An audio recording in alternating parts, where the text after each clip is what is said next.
Knowledge is power, money is not power. ভাইয়া আসসালামু আলাইকুম। ওয়ালাইকুম সালাম ভাই। ভালো আছেন? এই তো আছি। আচ্ছা, পানের দোকানটা কি আপনার? হ্যাঁ আমার। Yes, আচ্ছা, আপনার জীবন সম্পর্কে আমি জেনেছি। অবশ্যই। আপনার বাড়িটা কোথায়? আমাদের বাড়ি পড়ছে আপনার বাদুতল, নাথপাড়া। বাদুরতল, নাথপাড়া। হ্যাঁ। আচ্ছা, হাসন সারাদলি পড়ছে। 5 নং সরওয়াতলি। হ্যাঁ, আপনি পান বিক্রি করেন? অবশ্যই। আমি যতটুকু জানি আপনি কলেজের স্টুডেন্ট। অবশ্যই। কোন কলেজে পড়েন? আমি সারাসুত সরকারি কলেজ থেকে আপনার এই যে বিএসএস নিয়ে আর কি গ্রাজুয়েট কমপ্লিট করেছি। এখন সামনে আপনার প্রাইভেটে মাস্টার্স এডমিশন নেব আর কি। আচ্ছা, আপনার পুরো নামটা কি? সাগরনাথ।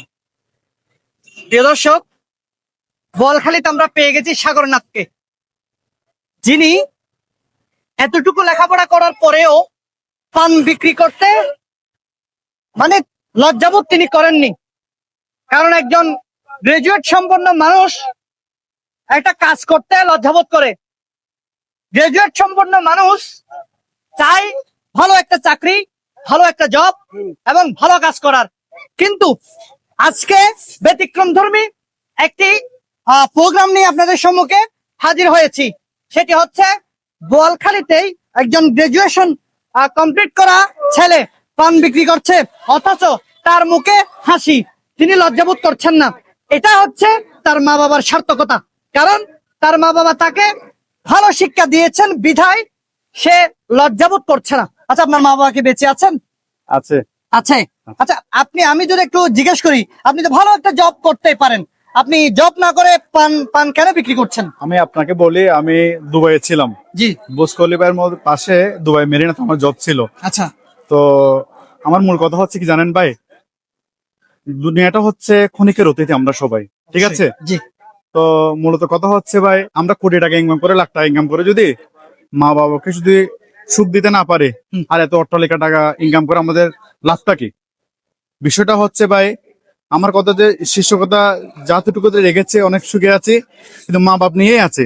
আচ্ছা আচ্ছা। আমার ইচ্ছাটা হচ্ছে শাসক নয়, সেবক হিসেবে মানুষের সাথে মিশে থাকতে চাই, এবং যে হিসেবে বোয়ালখালীর মাঝে আছে, সবার ভালোবাসার মধ্যে আছে। এটা হচ্ছে আমার বড় পাওয়া, বুঝছেন? মূল কথা হচ্ছে টাকা পয়সা আজকে আছে, কালকে নাই, কিন্তু মানুষের যে একটা ভালোবাসা পাচ্ছে, মানুষ আমাকে সম্মান করে, এটা আমার কোটি টাকা চাইতে বেশি। তো কিছুদিন আগে রিয়াউদ্দিন বাজারে এক ব্যবসায়ী আমাকে বলেছে, একজন ব্যবসায়ীর সম্মানটা হচ্ছে অন্যরকম, ঠিক আছে? তো আপনাদের দোয়ায় আছি, দোয়া করবেন যেন বাবার, এটা হচ্ছে আমার বাবার ঐতিহ্য।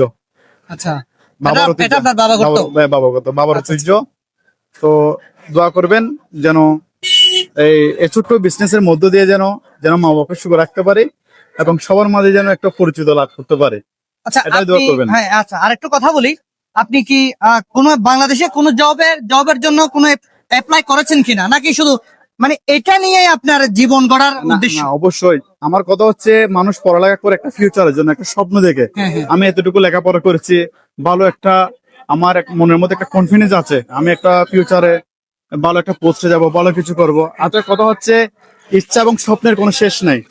মানুষের মৃত্যু পর্যন্ত নাকি মানুষের আশা থাকে, মানুষ তার স্বপ্ন নিয়ে মানুষের মধ্যে কি বেঁচে থাকে। তো দোয়া করবেন, আজকে এটা করতেছে, আবার কালকে যদি একটা সরকারি চাকরি পাবো বলে, তো এটা মনের মধ্যে একটা, নিজের মধ্যে একটা আশাবাদ আছে। অবশ্যই দোয়া করবেন যেন এই ব্যবসার মধ্য দিয়ে যেন নিজের শিক্ষা জীবনটাকে যেন আরো ভালো কিছু করতে পারে, বুঝছেন? এটা দোয়া করো। কিন্তু শিশুদের চাইলে তো অনেক কিছু করতে পারে।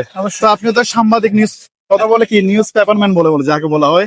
তো আপনি সাংবাদিকে আছেন, আপনি তো চাচ্ছেন কি ভালো ভালো কিছু, মানে সবার মাঝে একটা ভালো তুলে ধরা।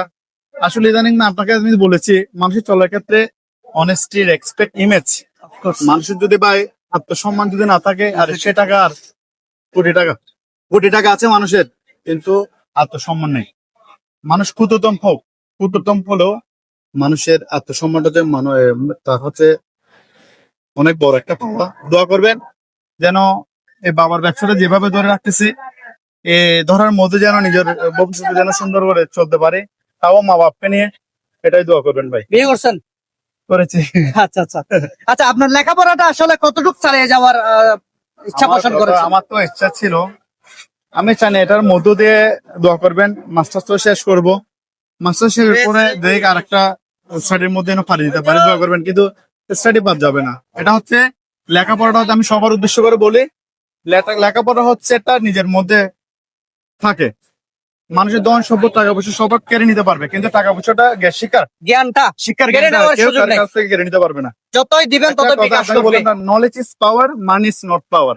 Yes, ঠিক আছে, দোয়া করবেন ভাই, কাস্টমার ঠিক আছে, দোয়া ঠিক করবেন। আছে ভাইয়া, আপনার এই ব্যবসার মধ্যে সামান্যতম ক্ষতি করলাম, তার জন্য না না দুঃখিত। না না না, আপনি একটু দোয়া করবেন সাগর ভাই যেন ব্যবসাটা যেন বলকালে সবার মাঝে যেন বিলিয়ে পড়ে। ইনশাআল্লাহ সবার মাঝে বিলিয়ে পড়বে এই পানের দোকান। আসলে তিনি একজন শিক্ষিত মানুষ। আমরা অনেকে ধারণা করি তিনি বোধহয় মানে শিক্ষা লেখাপড়া করেন নাই। হ্যাঁ, পানের দোকান আর কতই বা লেখাপড়া করবে, অথচ এই বলখালীর এই ছেলেটি একটা শিক্ষিত একজন মানুষ। আপনারা সবাই ওনার দোকানে আসবেন, ওনার দোকানে এসে আপনি আপনার এই যে পান বিক্রি করতেছে, আপনারা সাধ্য মতো পান নিয়ে নিবেন।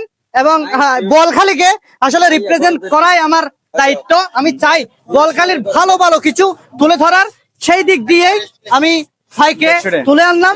আপনারা সবাই আশীর্বাদ করবেন। ধন্যবাদ।